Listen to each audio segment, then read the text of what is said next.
Fearing a replica in other parts of Kenya, the colonial authority enlisted services of Archdeacon Owen in mid-1922 to tame the increasingly militant Kavirondo Taxpayers Welfare Association, KTWA. Leaders of the North Kavirondo Taxpayers Welfare Association, NKTWA, were Paul Agoi, the chairman, Chief Mulama, vice chairman, Ezekiel Muholo, the secretary, Reverend Jeremiah Awori was the treasurer. The NKTWA started to decline shortly after 1925 and demised to oblivion in 1948. Its grievances were similar to those of Young Kavirondo Association, YKA, and the East Africa Association, EAA.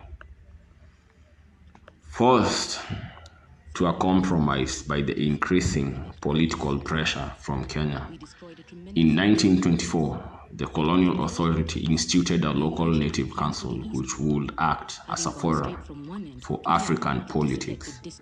By doing so, it hoped to fill the gap the EAA had left behind, and at the same time smother and cause natural death to young political parties mushrooming everywhere in the country. Commissioners were the president of these councils. Its sitting members were the colonial chiefs. The tactic, however, failed to yield the desired results. The majority of Kenyans were of the opinion that these councils lacked validity, legitimacy, and moral responsibility. In 1924, Joseph Kang'ethe, Jessica Kariuki, Henry Mworia, Paminas Mokeri, and Buta James formed the Kikuyu Central Association, KCA. Their major grievances included to protest against price control of the African produce by the colonial authority, forced labor, kipande system, and exploration and expropriation of the most productive land from Africans by the colonial regime for British settler farmers.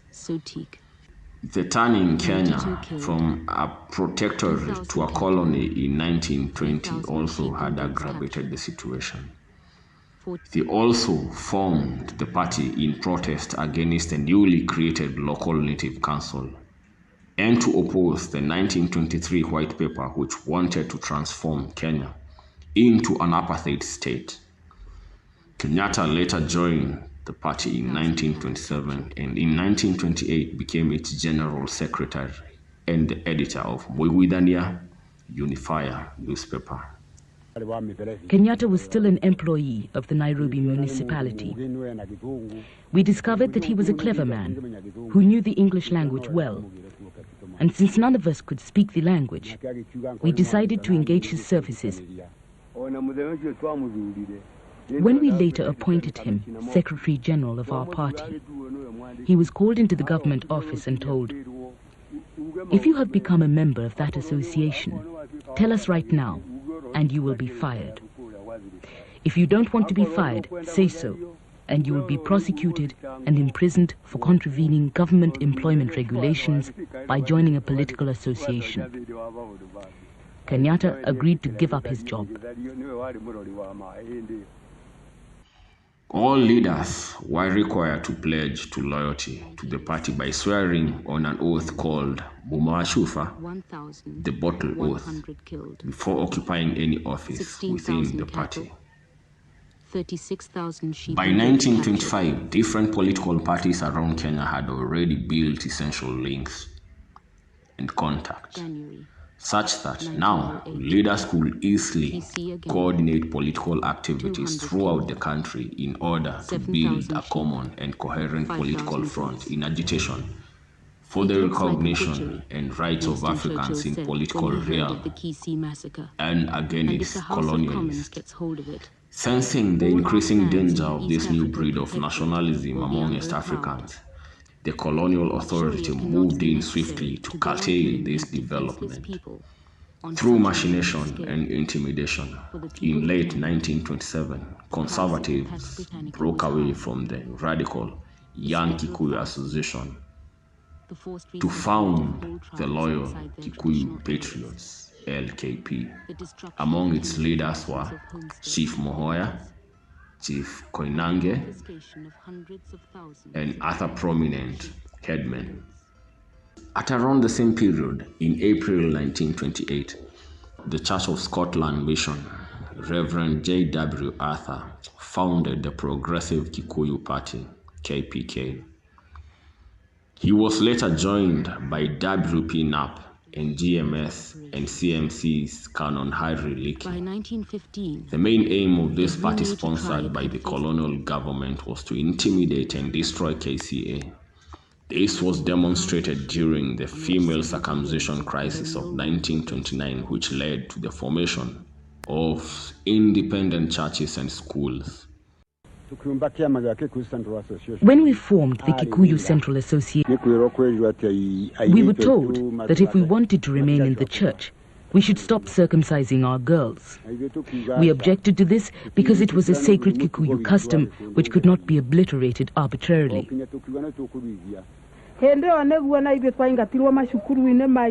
We were excommunicated from the church, and our children expelled from the missionary schools. And we had built many of the schools and churches ourselves.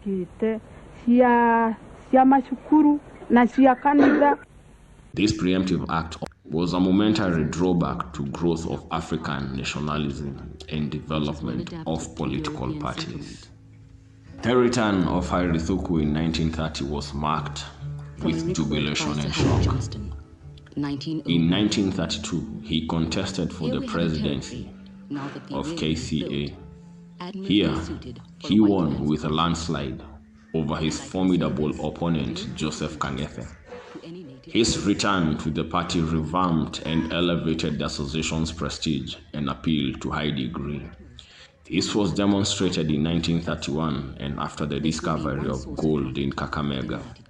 Fearing for their land, in mid-1931, Abaluya people sought political guidance from KCA. The result of this was the formation of the North Kavirondo Central Association, NKCA. The association was formed under mentorship of Joseph Kangethe. Its major objectives were to champion African cause over land rights, especially taken by the government for gold mining without adequate compensation. The land of the Kamba and the Boran, of the Luo, the Digo, the Luya, and the Taita. The land of the Maasai, the Meru, the Kikuyu, and the Tugan. Of the Kisii, the Somali, the Turkana, and the Teso. The land of the Embu and the Samburu. Of the Nandi and the Kipsigis. Of the Giriama and the Marakwet. The land of all the peoples of Kenya. And to advocate for installation of Supreme Paramount Chief for Luya people like Mumia, realizing potential advantages and opportunities that lay in forging political alliances. In 1933, leaders of KCA, KTWA, NKCA, and LPK sent a delegation to the Carter Land Commission of 1933 to represent their pressing grievances in a bid to build a stronger and coherent argument against the colonial authority. Here, they talked in one voice about African land dispossession. Though their grievances were largely ignored, they had moved a step closer to building a nationalistic party which would easily be employed as a vehicle to press for both land and constitutional reforms. In 1935, Haile Thuku resigned from the presidency of KCA to form his own pro-colonialist political party. He called it the Kikuyu Provincial Association, KPA. In the same year, Kangethe regained his position as the president of KCA. Here, he reorganized the party to strengthen its administrative structures. Still struggling to give KCA a national appeal Its leaders try to foster unity and cooperation between all